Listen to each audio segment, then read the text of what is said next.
Good evening, I'm Pinky Webb. Tonight we ask the questions, we tackle the issues, we clarify matters, and we get on point.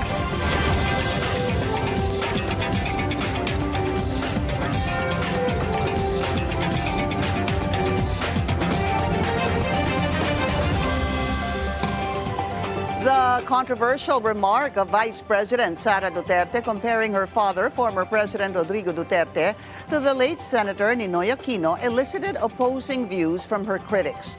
Malacañang says there is no basis on the alleged threat to the former president's life should he return to the country. Meanwhile, the online petition against Duterte ally Harry Roque's bid for asylum in the Netherlands continues to gain support.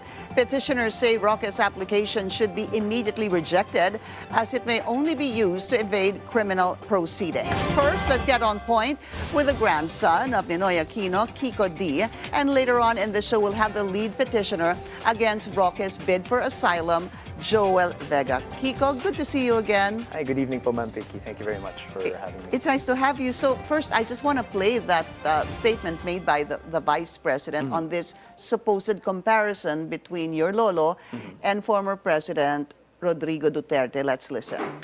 Sabi ko, yung kagustuhan mo na umuwi, yan din yung katapusan ng buhay mo. Magiging Ninoy Aquino Junior ka. At sinabi niya sa akin, sabi niya, kung ganyan ang kapalaran ko, then so be it. Basta lang mauwi ako sa Pilipinas. When you heard that, personally, what did you feel? Well, ako, honestly, it was more annoyance than anything po. Kasi this is the second time we note that the Vice President has made a comparison between not necessarily her father, but her family situation to what my Lolo Ninoy went through. No? And so the first time, it was something that we are a bit more shocked about and a bit more incensed about. Na, how could you make this comparison? Balikan no? natin yung first time. So the first time was around when it was after she had that outburst where she mentioned that she hired someone to do something to President Marcos, the First Lady, and the Speaker if something were to happen to her. So she said that. Then the following day, she said something to the effect of, well, you know what their family did to Ninoy Aquino, maybe they'll do the same to us. So I think basically on both points, what our feeling was, how can you make that comparison when my grandfather, Lolo Ninoy, was basically killed by an extrajudicial killing? And that's the thing that really her father, President Duterte wasn't the first to commit extrajudicial killings, but he really made it a key part of his legacy. No? So that dissonance was something that we really wanted to react to firmly the first time that it happened. And now that it's happening again, I think we just want to make very clear that what Lolo Ninoy stood for is completely different, I think, from what President Duterte stands for. If there was even just a comparison, Kiko, on what could happen to the former president should he come home, to that comparison of what happened to Ninoy Aquino when he went home, because he went on a self-imposed exile in the United States, and it was also his willingness to actually come home compared to former President Rodrigo Duterte having issued an arrest warrant and being sent to The Hague. Even let's just say it was just that comparison na manininoy siya, ibig sabihin na maa-assassinate siya kung umuwi siya. Even that is an annoyance for you. Well, I'm not sure I like that manininoy means mapapatay ka. That's a kind of a tough thing for a grandson to hear, no? That's what you associate your grandfather with. But again, I think for the family, what's important is that, you know, if it's just at the level of assassination, fine, there might be a similarity. But at the end, I really don't think, or we really wouldn't be able to live with ourselves if the way that Lolo Ninoy is remembered is that, oh, he was like President Duterte. I see. Because what people will remember, I think, about President Duterte is really what he did during his presidency. Some people support him, some people didn't. But what he did was he caused a lot of Filipinos to lose their lives, and I think that's something that Lolo himself really wouldn't want to be associated with. You had a family reaction to that comparison. Let's put that up on screen. It was very short. Yes. Kung pag-aaralan natin ang kasaysayan, makikita natin na ibang-iba ang ginawa kay Ninoy sa pinagdadaanan ngayon ni dating Pangulong Duterte. Care to elaborate, Kiko? I think the statement speaks for itself. And the thing that the family really wants to emphasize is that these two people are very, very different, right? It might so happen that yung katunggali nilang dalawa, basically, both Duterte and my Lolo Ninoy, happens to have the same surname, Marcos, right? But I think what's clear is that Lolo Ninoy stood for human rights, stood for nonviolence, no? Even to the even to his last day. He never considered taking up arms against the government, against anyone. And lalo niyang hindi consider to take up arms against his fellow citizens, right? So he did not stand for anything that Duterte has come to be known for. No? So again, he's the complete opposite. I would argue complete. Well, they were both politicians, right? So if it's like 100% no, but like it would be hard to find two politicians that are further apart from each other. Are you baffled, your family baffled or concerned that you have to start coming out right now? I mean, medyo nananahimik na kasi kayo eh. And then all of a sudden, well, you are representing the family now via the foundation, I understand. And you've had to, speak to media lately, and even during that supposed outburst of Vice President Sara Duterte, all of a sudden, the Aquinos are somehow back in the press. I wouldn't say the limelight, but yeah, now being interviewed again on your thoughts and because of, certain statements that have been made in the past. Yeah, so definitely it's not how we'd like to spend our time. No? And I think all of us, at least the children of Ninoy, we all want to be sort of private people. I guess for me, since I wanted to be a bit more active about telling the family story, especially after President Marcos won his election, my thinking was, okay, we really need to get our story out there just to right the wrong conceptions people have. So I guess while maybe the whole family would be saying, fine, why do we have to do this? I guess for me personally, it's okay.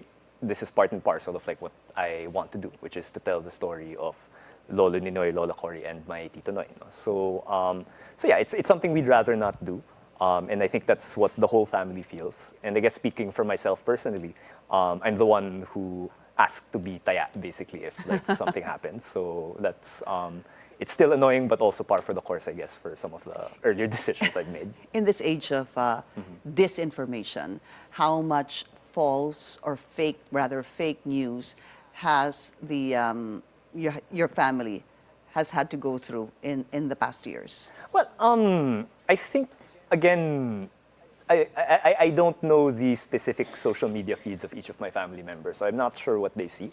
But I think largely, and this isn't necessarily a good thing, but largely, I mean, we're kind of in our echo chambers, right? So me personally, I'm largely isolated from, I'm told it's very toxic out there. But it's that by choice? You do that by choice?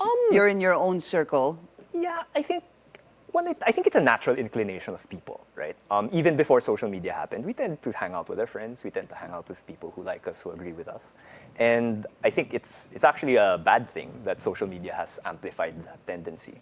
But I guess I don't know what it says about my citizenship. But for my mental health, I'm lucky that, and I've not really had to unfriend too many people. So it's really wasn't a thing I sort of set out to do. But I guess I'm lucky that the circles I move around in are fairly polite and fairly common. But that said, I know it's a jungle out there, to put it mildly. No? So I know it's bad, and part of the reason why I'm doing the work I'm doing now is because I know it's bad. But at least me personally, I'm lucky not to have been subject to that kind of thing. And the active participation goes as far as, for example, the day after former President Rodrigo Duterte was arrested and sent to The Hague, the day after, March 12, there was a mass by number one, Father Flavi, for the EJK victims, I believe, and also another one at the EDSA Shrine. Yes. To which you attended both. That's right. So the one with Father Flavi was on the day of the arrest, and we've been working with him for,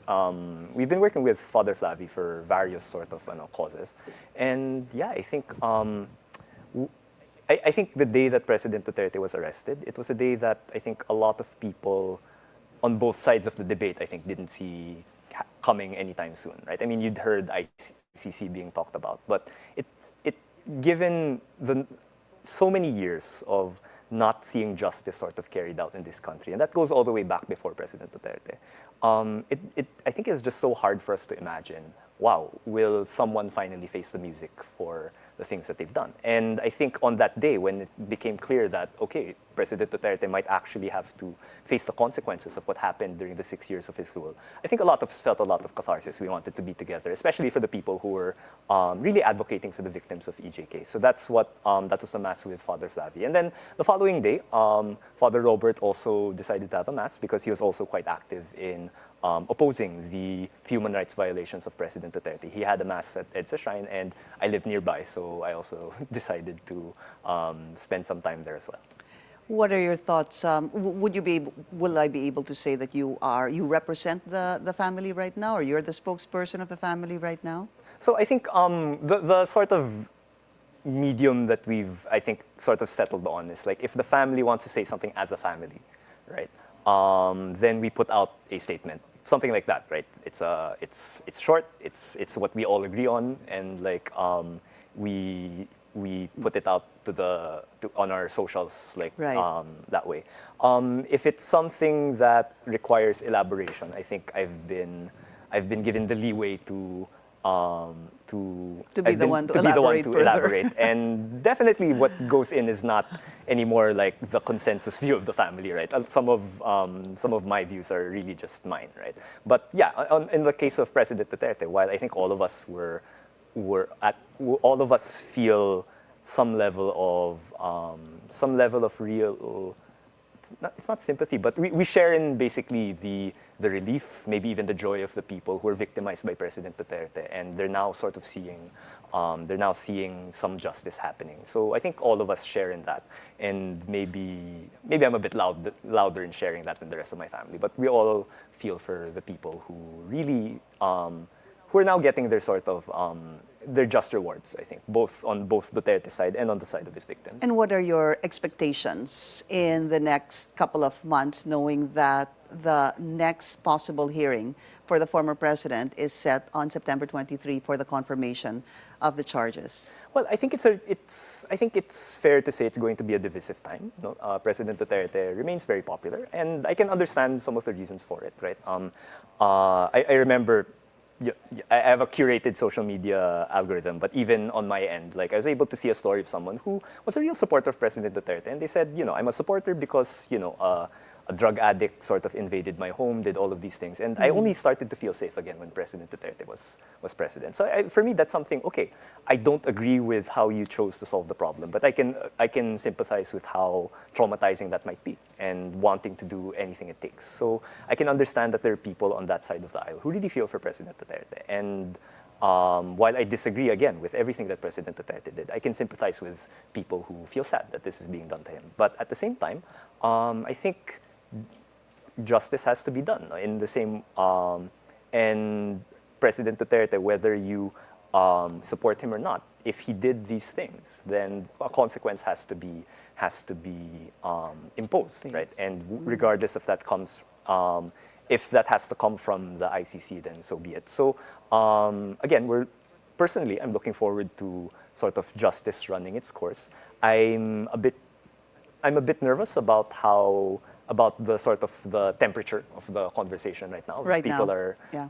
People are quite upset with each other, and while I can understand why that's the case, it's not something comfortable to see. But part of me also feels, okay, given what we all went through under Duterte, and given the shortcomings of, I guess, everyone in the debate, not just those who were pro-Duterte, but also those who were against Duterte, I think given those shortcomings that all sides might have had, maybe this division that we have right now, that's the consequence of it. And maybe we all have to go through this to be able to say that, or to be able to reach a point where we can say we're done with this kind of killing.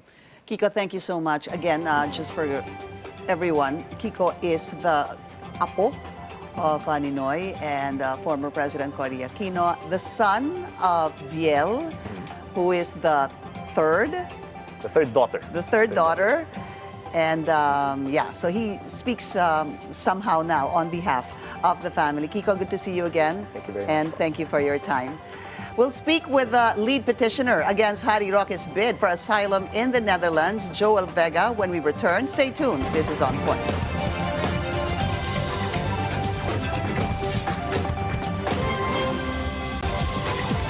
Welcome back. You're watching On Point. Joining us now via Zoom is Joel Vega, the lead petitioner against the asylum bid of former presidential spokesperson Roque, and he joins us live via Zoom from the Netherlands. Joel, good evening in Manila. What time is it there now? Yes.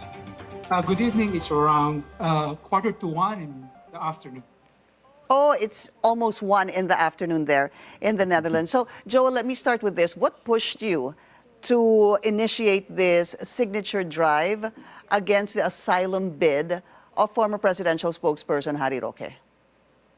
Yes, interesting question because, I don't want to go into politics or even go public.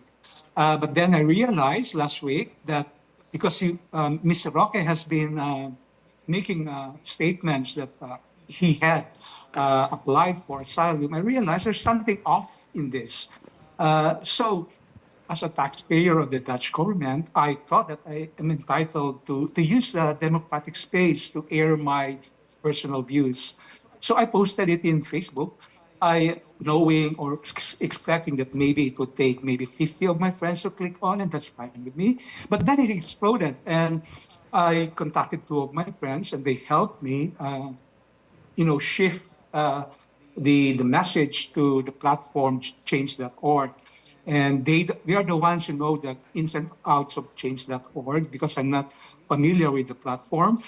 And it helped, reach a bigger audience, which really stunned me because I didn't realize that, people would jump into it and sign.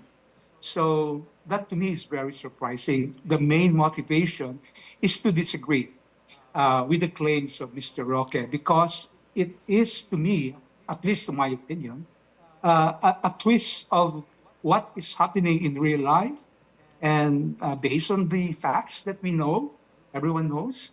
So to me, this is a chance to counter what he has been saying all along. And as we speak, the signature campaign via change.org has about 21,000 signatures at the moment. Yes. And we are thankful to all supporters, not only in the Philippines, but also in Europe, in the Netherlands, participating in the debate. But we plan actually to maybe close it sometime in the weekend because we made our point. And also we give time for Mr. Roque himself to read the petition.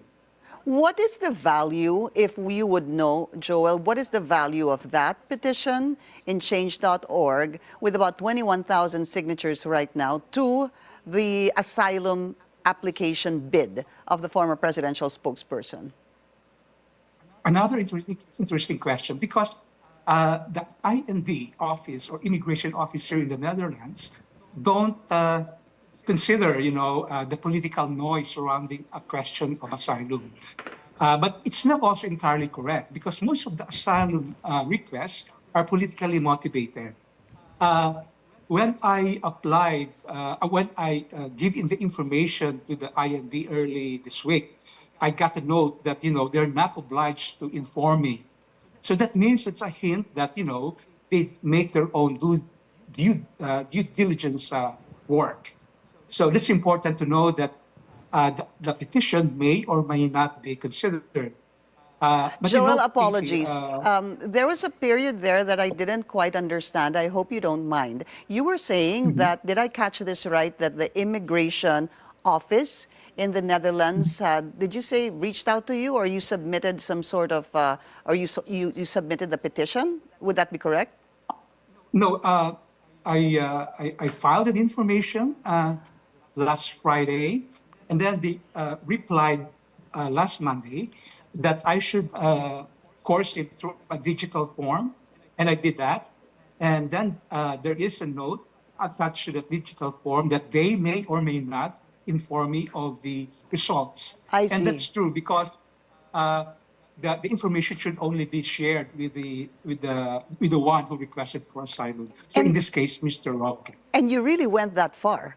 to file this, what you Yes. call information with the immigration office of the Netherlands. You went Yes. that far. Correct. What I'm trying to say is you just didn't post this on Facebook. Your friends helped you to put this in change.org, which now has 21,000 signatures. And you even went as far as giving a digital form/copy to the immigration office in the Netherlands, basically opposing this asylum bid of Attorney Harry Roque. Yes, I did, because we had to do it the right way. I mean, from the perspective of the IND, they want it in digital form. So I followed the process, yes. And also, I forgot to say, I also mailed a printed letter, via the traditional post, an actual printed letter. So they could have it by now, because it only takes 2 to 3 days for the post to deliver this letter to the IND. I see. Joel, maybe some people might be asking, meron ka bang personal na galit kay Attorney Harry Roque? No, I didn't even know him. And also 2 of my friends who had been helping me in this petition don't even know him personally, I think.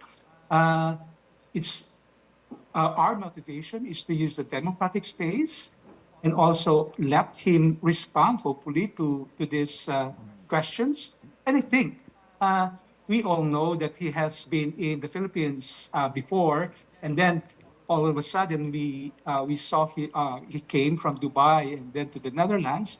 The real question is here, that is the timing. Why is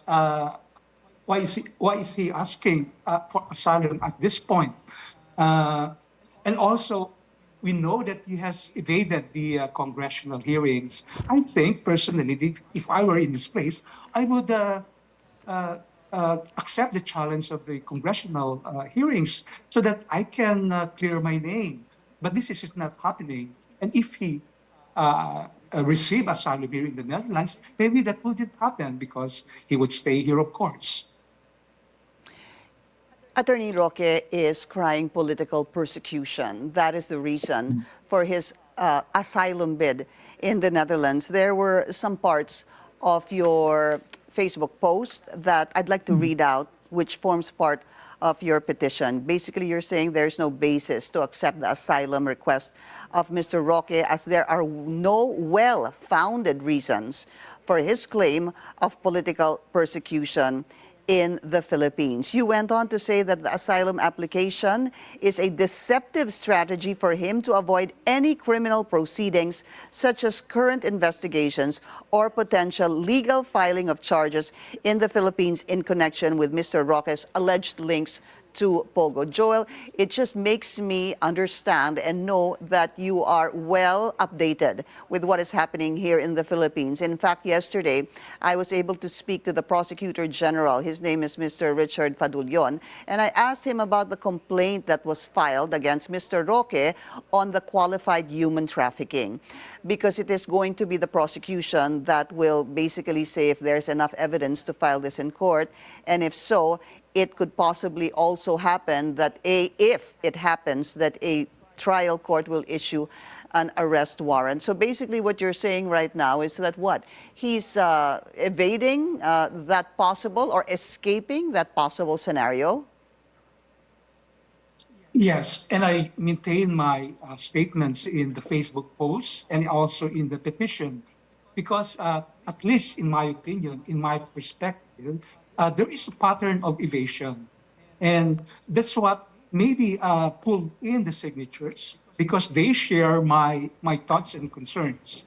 As I've said, it would have been better if I were in the place of Mr. Roque to directly answer these allegations or questions, and in a platform that he's very familiar with, which is the Congress and the Senate.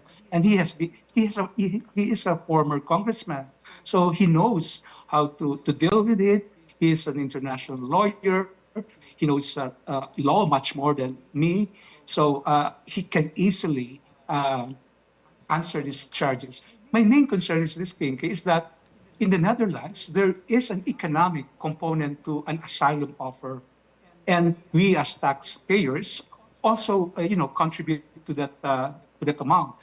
my wish, we are open to asylum here, especially me, but it should go to the one who is genuine, like for example, a pregnant woman from Ukraine or an orphan from Palestine. That would be a genuine asylum seeker. Let me ask you though, Joel, do citizens there have the right, or is it incumbent upon citizens there to question or raise their objections against anyone who they feel or deem not should not be accepted in any political asylum bid? Yes, because the Netherlands is one of the most generous democratic space in Europe. They encourage people to speak up. They encourage people to demonstrate what they think is good. That's why we see the Duterte camp, the Dutch Filipinos who live here who support Duterte are in Malieveld in Den Haag. That's like the Liwasan Bonifacio of the Netherlands. They are there and they are making a lot of noise.